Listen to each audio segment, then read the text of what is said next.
One of the main characteristics of self-discipline is the ability to forgo instant and immediate gratification and pleasure in favor of some greater gain and more satisfying results, even if this requires effort and time. Self-discipline gives you the power to stick to your decisions and follow them through without changing your mind, and this, therefore, one of the important requirements for achieving goals. The possession of self-discipline enables you to choose and then perceive with actions, thoughts and behavior which lead to improvement and success. It also gives you the power and inner strength to overcome addictions, procrastinations and laziness, and to follow through whatever you do. This is a very useful and needed skill in everyone's life, and though most people acknowledge its importance, yet very few do anything to develop. Hi everyone! Today you'll find out how to be more disciplined in life. Contrary to common belief, self-discipline is not a severe and limited behavior or a restrictive lifestyle.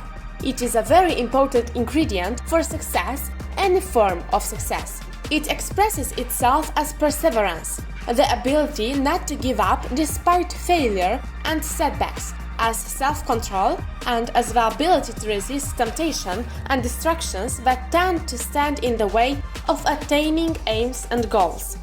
In fact, it is one of the most important pillars of real and stable success.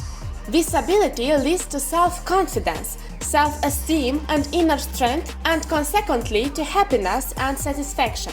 On the other hand, lack of self-discipline may lead to failure, loss, health and relationship problems, and other troubles.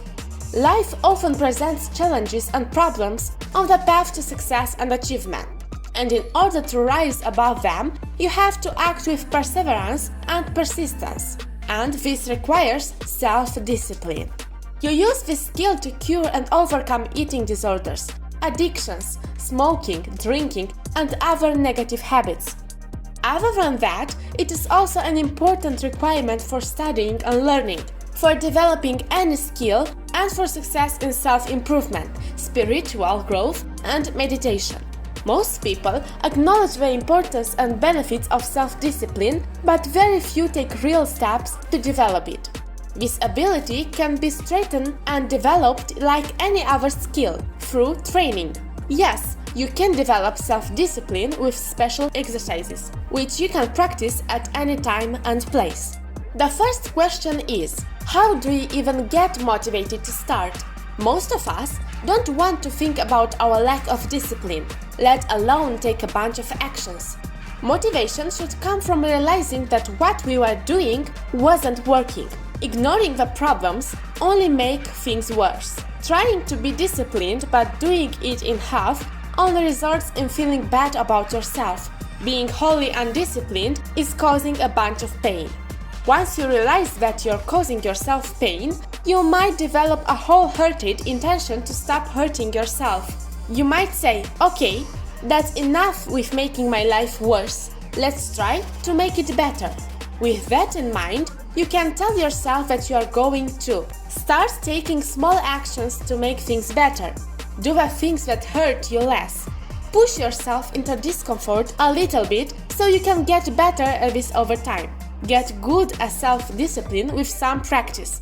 Keep these things in mind as you practice. As you get the urge to not practice and you make mistakes and then want to give up.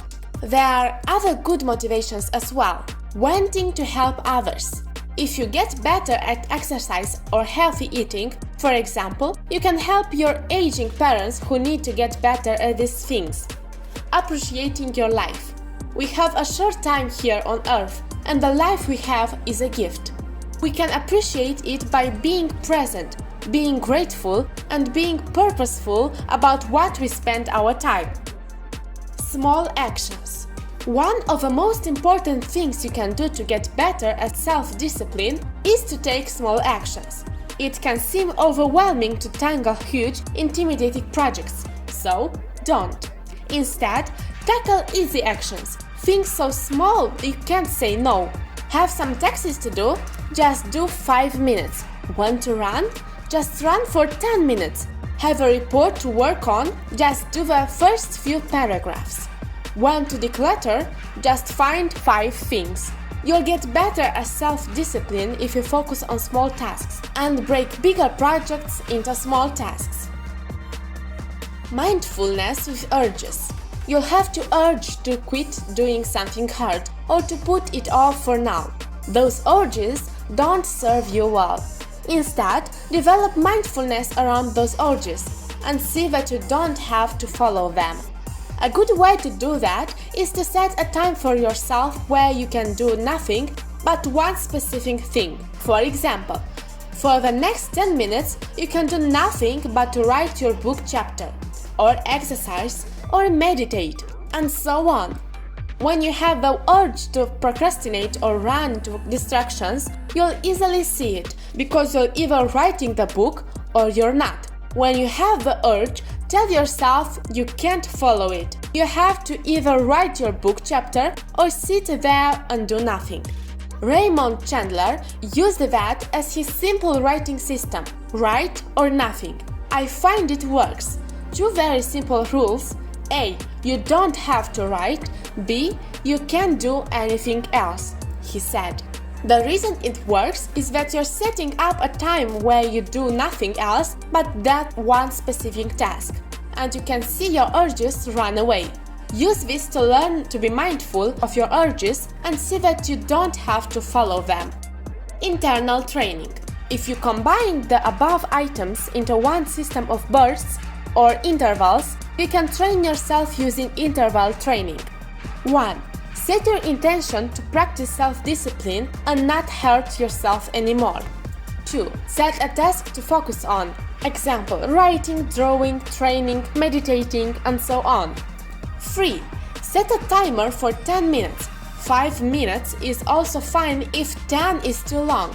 Don't go longer until you get good at 10 minutes. Then increase to 12 and eventually 15 minutes. 4.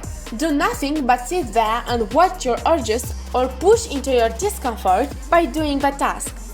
5. When the timer goes off, give yourself a 5-minute break and repeat.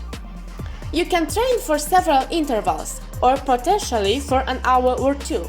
Then take a longer break and do another set of intervals after that. This kind of interval training is fantastic because it's not that hard. You really train yourself in discomfort and watching urges. You can get a lot done this way. Victories in success and failure. A huge mistake that a lot of people make is that they mess up and get discouraged by this. They feel bad about messing up. This causes them to give up and not want to think about developing self-discipline. Here's the thing: failure is actually a victory. Failure means you tried, so it's a victory from the start. But it also means you learned something. You now know that what you tried didn't quite work. Next time, you can try something a bit different. Add more accountability, try it at a different time, unplug your wireless router, get a workout partner, anything. Because of your failure, you have new information. You've learned, and that helps you get better. Failure is a victory. Success is also a victory. No matter what your results are, you can see it is an opportunity to learn, grow, and get better. Drop any ideas of being perfect at this and just keep trying. Getting support. You're not in this alone. You have family, friends, online strangers who can help you. Form a support team by reaching out to the people around you and asking them for their help. Lots of people skip this because they are embarrassed by their lack of discipline. They feel that the way they behave is shameful. That's not true. Actually, we all act like this, but we are just afraid to show that side to each other. But the truth is, if you show your dark side to people, they actually love you more, trust you more, and relate to you more. So don't be afraid to connect with others in a vulnerable way. Find the courage to ask for help. Then let yourself be supported as you work on pushing yourself into discomfort and hurting yourself less. Now that you actually know how to do it, don't waste time and start improving your lifestyle. Act and behave according to the decision you have made. regardless of laziness, the desire to procrastinate, or the desire to give up and stop what you're doing, and of the inconvenience and how you feel about it at the moment. Thank you for watching. I hope you implement these tips in your life as soon as possible and achieve all your goals.